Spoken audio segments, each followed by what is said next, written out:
E se crimes, assassinatos, roubos e corrupção se tornassem subitamente impunes? Isso não é um bug tipo GTA com nível máximo de procurado. É um poderoso escudo legal que protege certos oficiais estrangeiros de prisão, processo e punição. Na teoria, isso mantém a diplomacia, mas na prática, permite crimes graves sem consequências. Hoje, no The Infographics Show, vamos mostrar como funciona a imunidade diplomática e até onde ela pode ser perigosa. Acordos para proteger diplomatas existem desde a antiguidade. Os reis enviavam um emissário para outro reino, às vezes um rival, com um entendimento mútuo de que ninguém perderia a cabeça.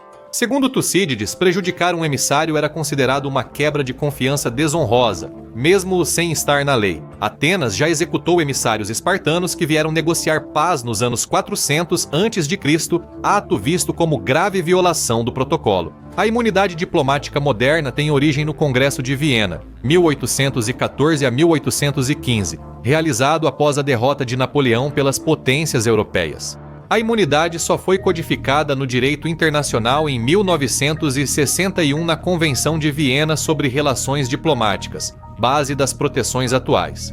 Após isso, quase todos os países aderiram ao acordo, permitindo que diplomatas cumprissem suas funções sem interferência.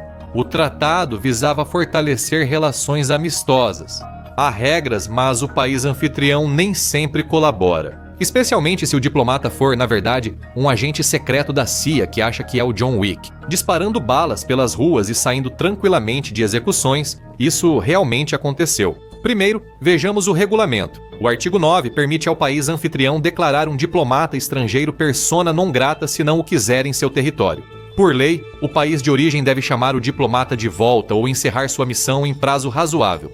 Se o pedido for recusado, o país anfitrião pode deixar de reconhecer a pessoa como diplomata. Enquanto houver um diplomata lá, o país anfitrião não pode enviar policiais à residência dele para bisbilhotar documentos. Eles não podem levar nada. Mesmo suspeito de irregularidades, a casa do diplomata é inviolável. Salvo acordo entre os países para mudar a lei internacional, correios diplomáticos devem poder entregar itens ou mensagens sem interferência. Tudo enviado em uma mala, até mesmo uma caixa marcada como diplomática, está fora do alcance das autoridades. Se um mensageiro for oficialmente designado para entregá-la, ele também tem imunidade contra prisão ou detenção. Mas isso não vale para seu empregador do DoorDash, e sabemos o que você pensa. Isso significa que diplomatas poderiam, na prática, traficar armas ou, se quiserem, drogas. Winston Churchill, ex-primeiro-ministro britânico, recebia charutos cubanos em mala diplomática. A justificativa é que diplomatas não devem agir ilegalmente, então você não mexe nas malas deles. O artigo 29 da lei é o principal, pois determina que diplomatas não devem ser presos ou detidos, cabendo à nação anfitriã fazer tudo para evitar isso. Eles e suas famílias devem ter imunidade civil e criminal em tribunal, protegidos pela imunidade diplomática.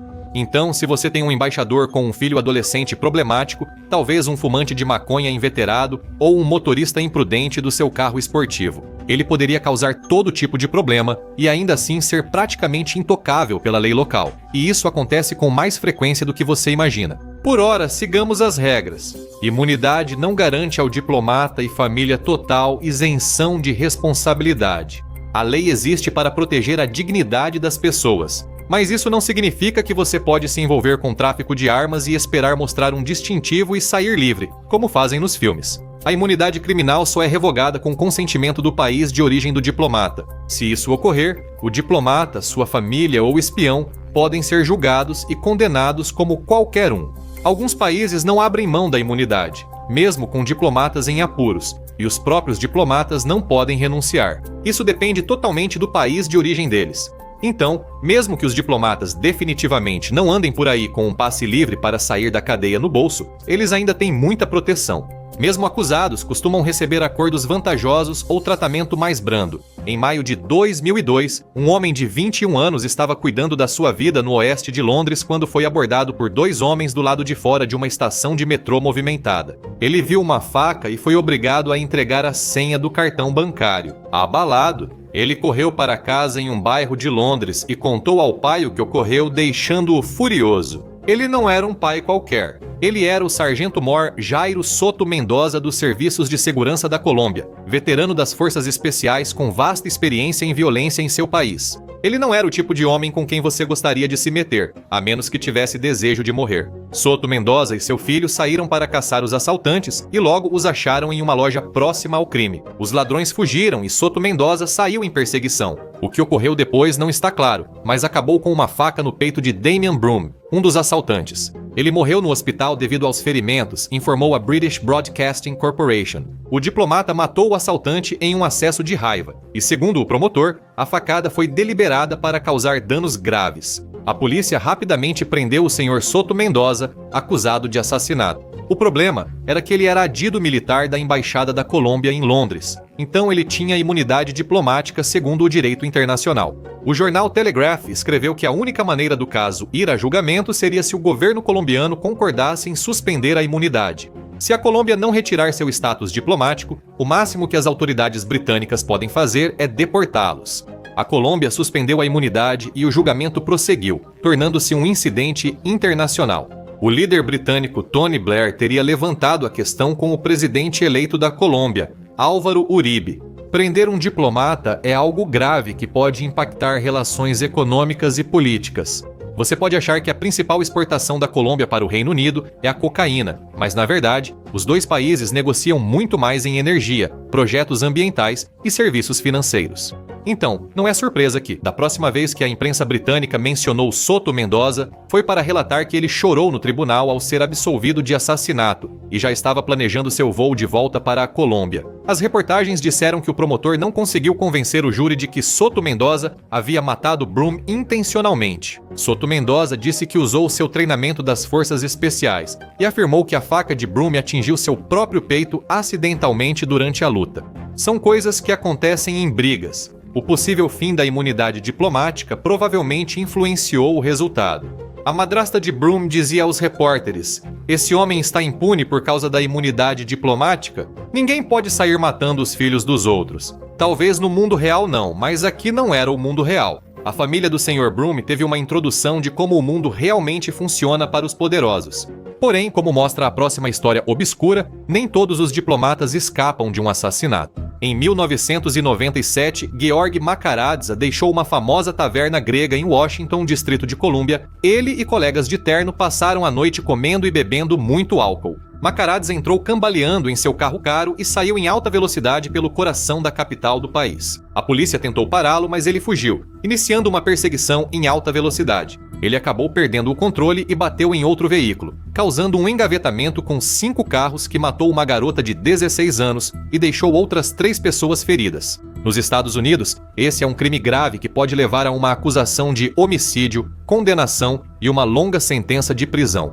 Mas não era uma pessoa qualquer. Makaradze, 35 anos, era o segundo diplomata mais graduado da Embaixada da Geórgia em Washington, Distrito de Colômbia. Não pôde ser processado devido ao escudo diplomático. O Departamento de Estado teve que se envolver, o que significou conversar com o governo da Geórgia sobre a possibilidade de abrir mão da imunidade. Makaradze era uma pessoa importante. Ele foi manchete anos antes ao desertar da União Soviética para os Estados Unidos da América, que depois recusaram sua extradição. Apesar de ser visto como o herói da Guerra Fria, ele foi condenado a 7 a 21 anos por homicídio culposo. Ainda assim, considerando a gravidade do acidente e o fato de que Washington, Distrito de Colômbia, é notoriamente rigorosa nesses casos, Makaradze teve sorte de evitar uma condenação por homicídio doloso em 2º grau. Se uma pessoa comum tivesse feito exatamente a mesma coisa com o mesmo resultado, quase certamente estaria enfrentando de 15 anos a prisão perpétua. Makaradze sairia em 3 anos e cumpriria mais 2 na Geórgia. Mas o fato de ele ter pegado algum tempo de prisão foi visto como justiça. A procuradora assistente dos Estados Unidos da América, Catherine Winfrey, afirmou que a sentença mostrou que a imunidade diplomática é um escudo, não uma espada. Ela destacou que diplomatas não deveriam ficar impunes após matar, como o público costuma pensar. Pegue o caso de Harry Dunn. Em 2019, ele pilotava sua moto por uma estrada rural na Inglaterra, quando foi atingido de frente por um carro. Ele morreu pelos ferimentos. Investigadores revelaram que o motorista estava na contramão. Dunn tinha apenas 19 anos e nunca teve chance como qualquer pessoa comum na Grã-Bretanha. Isso provavelmente seria considerado morte por direção perigosa, com longa pena de prisão. Mas isso não valia para Anne Sacoulis, americana de uma agência da inteligência dos Estados Unidos da América. O motivo de ela estar na Inglaterra era porque tinha sido designada para perto de um posto de escuta, o tipo de instalação construída para interceptar conversas, onde seu marido da CIA estava trabalhando. E para piorar, Sacoulis já tinha histórico de direção imprudente nos Estados Unidos da América e problemas com a polícia por falta de atenção ao volante. O advogado da família Dunn descobriu depois que, no próprio dia do acidente, o telefone normalmente ativo de Sacoulis havia sido completamente apagado de dados. Não se sabe se ela ligou para a polícia, mas Sacoulis cooperou, mesmo sem certeza sobre sua imunidade diplomática. Um diplomata britânico enviou mensagem a um oficial dos Estados Unidos da América dizendo: "Não somos nós que aprovamos a partida deles. Acho que você pode mandá-los no próximo voo." Isso parecia flexibilizar as regras. Com a ajuda de oficiais de inteligência dos Estados Unidos da América no Reino Unido, ela deixou o país em um avião particular antes que pedissem a revogação de sua imunidade, se é que possuía. Geralmente, não se ganha imunidade só por ter um cônjuge em uma estação de espionagem britânica. Os advogados disseram à família Dunn que a senhora Sacoulis não estava coberta. O marido dela não constava na lista oficial de diplomatas, tornando-a fugitiva. A família Dunn voou para os Estados Unidos para lutar por justiça, mas, é claro, a justiça não foi feita.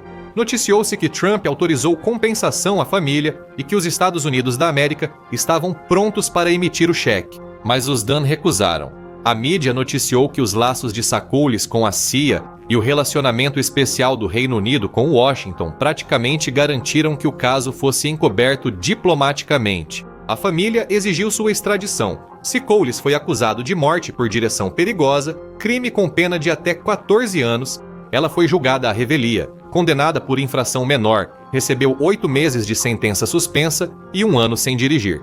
Isso pouco importou, pois ela ficou segura nos Estados Unidos da América sobre a imunidade. Londres e Washington destacaram uma brecha legal. Críticos disseram que eles criavam regras enquanto avançavam. Essa possível brecha foi discretamente fechada. Depois, a mídia divulgou que autoridades americanas frequentemente se envolvem em acidentes de trânsito no Reino Unido e às vezes fogem. Em 2023, um americano do serviço secreto atropelou uma enfermeira, deixando-a gravemente ferida, mas o caso teve um desfecho diferente. Ele não foi à audiência, mas os Estados Unidos da América o deportaram, e ele cumpriu 32 meses de prisão. Em 2024, a imprensa britânica informou que o Ministério das Relações Exteriores admitiu que diplomatas e suas famílias participaram de uma orgia de crimes em 2023. Isso incluiu má conduta sexual, indecência pública, crueldade contra crianças e armazenamento de imagens indecentes em discos rígidos. Houve 9 casos de crimes graves. Os países envolvidos incluíam Portugal, Iraque, Gana, Líbia e Mongólia, e nenhuma pessoa foi condenada. Lembre-se, isso é de um total de cerca de 26.500 pessoas no Reino Unido com imunidade diplomática ou de organizações internacionais. Mas diplomatas abusaram da sorte globalmente. Em 2025, na Alemanha, foi relatado que diplomatas de vários países costumavam dirigir seus próprios carros diplomáticos. Ignorando as leis de trânsito, a polícia alemã aplicou milhares de multas que os diplomatas anulavam com seu cartão de imunidade. Foram 18.000 infrações de trânsito registradas para apenas 2.500 carros diplomáticos, média de 7 infrações por veículo. A Arábia Saudita liderou as infrações, seguida pelos Estados Unidos da América e Iraque. Itália, Ucrânia e Egito estavam entre os primeiros da lista. Em 2023, isso totalizou quase 379 mil euros em multas de trânsito, todas não pagas. E não se trata só de excesso de velocidade ou falta de seta em 2024. Na Alemanha, carros de diplomatas se envolveram em 48 incidentes com 19 feridos, 1 grave e 1 morte em 28 casos. Os motoristas fugiram, o que geralmente já resulta em prisão de 3 anos. Depois há quem faz toda a limpeza nos consulados, embaixadas e o pessoal doméstico. Como seus empregadores atuam em área cinzenta da lei, o abuso é comum. Noticiários mostram muitos casos de trabalhadores alegando maus tratos, baixos salários e tráfico por diplomatas. Em 2023, 2 trabalhadoras domésticas filipinas processaram a missão do Paquistão nos Estados Unidos da América na Suíça. alegando tráfico e salários negados, o que também teria ocorrido nos Estados Unidos da América. Em 2017, trabalhadoras domésticas protestaram em frente ao consulado alemão na cidade de Nova York, afirmando que não haviam recebido seus salários completos. 2 pessoas trabalhavam até 11 horas diárias em uma casa de 6 quartos e banheiros, cuidando de 4 crianças. Apesar do 12 a 13 dólares por hora, elas recebiam 4 dólares por hora. Eles processaram, mas os casos foram arquivados devido à imunidade diplomática. Grupos de direitos humanos afirmam que diplomatas exploram o sistema, sabendo como contornar as regras. Agora vamos falar sobre quando as coisas realmente dão errado. Se busca uma história sangrenta, conheça Raymond Allen Davis, veterano do Exército dos Estados Unidos da América e contratado da CIA disfarçado no Paquistão. Em 2011, Davis abriu fogo através do para-brisa do carro em Lahore, a segunda maior cidade do Paquistão, matando 2 homens na hora. Logo após, uma Toyota Land Cruiser entrou na contramão para resgatá-lo, atropelando e matando outro homem. Um transeunte inocente foi esmagado sob as rodas do veículo. Davis tentou fugir, mas foi interceptado e levado sob custódia. Ele afirmou que os homens nas motos tentaram roubá-lo, mas as evidências mostraram outra história. Ele dirigia quando homens de moto pararam à frente do carro no sinal vermelho. Davis apontou a arma para o para-brisa e atirou, acertando os 2 pelas costas, o que dificilmente parecia um assalto. Autoridades do Paquistão acusaram Davis de assassinato, mas Obama interveio, alegando que ele tinha proteção como funcionário técnico do Consulado dos Estados Unidos da América em Lahore. Em outras palavras, ele tinha imunidade diplomática. Mas será que a imunidade diplomática cobria execuções em plena luz do dia e aquele acidente infeliz, porém fatal? Os promotores paquistaneses afirmaram que, mesmo se Davis foi assaltado, sua reação foi exagerada. Ele atirou 10 vezes nos homens, depois saiu do carro e tirou fotos dos feridos com o celular. Relatórios disseram que ele atirou mais 4 vezes nos homens já mortos no chão. O presidente Obama disse que não havia nenhuma possibilidade de ele abrir mão da imunidade para um principal solucionador de problemas diplomáticos americano. O senador John Kerry foi ao Paquistão tentar acalmar as coisas, mas quando voltou para os Estados Unidos da América, foi sozinho. Se nada mudasse, a Embaixada dos Estados Unidos da América no Paquistão poderia ser palco de protestos em massa e até derramamento de sangue. O povo paquistanês disse que não era certo que um americano pudesse atirar nas ruas e sair impune. Autoridades paquistanesas confirmaram depois que tanto Davis quanto o motorista imprudente eram da CIA. Depois veio o anúncio de que eles já tinham fugido, já estavam na América. Os Estados Unidos disseram que deter homens violava tratados internacionais. Eles tinham imunidade sem renúncia emitida, e o Paquistão não podia entrar em suas casas. Mas, dado o histórico de Davis, seu trabalho nas forças especiais e seu envolvimento com a misteriosa empresa Blackwater, Washington não insistiu mais. Advogados no Paquistão alegaram que isso não era trabalho de espião, era espionagem pura e simples, tornando a trama ainda mais complexa. Mais tarde, surgiu que os 2 homens que Davis atirou provavelmente trabalhavam para a Agência de Inteligência dos Serviços Internos do Paquistão e podem ter estado o alertando para que parasse com seu trabalho de vigilância. Pelo menos essa é uma das teorias. Mas Davis não tinha fugido de jeito nenhum. Ele ainda estava no Paquistão, onde alguns oficiais achavam que os Estados Unidos da América planejavam resgatá-lo da prisão em uma operação hollywoodiana. Então, as famílias dos mortos algum dia veriam justiça? Claro que não, ou pelo menos isso depende de como você define justiça. Os Estados Unidos da América pagaram 24 milhões às famílias, e o juiz retirou a acusação de assassinato. Davis provavelmente já estava na primeira classe vendo um filme da Sandra Bullock. O motivo do massacre sangrento de Davis segue um mistério. Como várias vítimas, ele depois escreveu um livro sobre o caso, mas provavelmente foi moldado e censurado pelo governo dos Estados Unidos da América. Então, provavelmente devemos encarar isso com bastante desconfiança. Diplomatas escapam de quase tudo, mas espere até saber o que espiões já fizeram. Veja 50 fatos incríveis sobre a Agência Central de Inteligência que você não conhecia ou clique neste vídeo.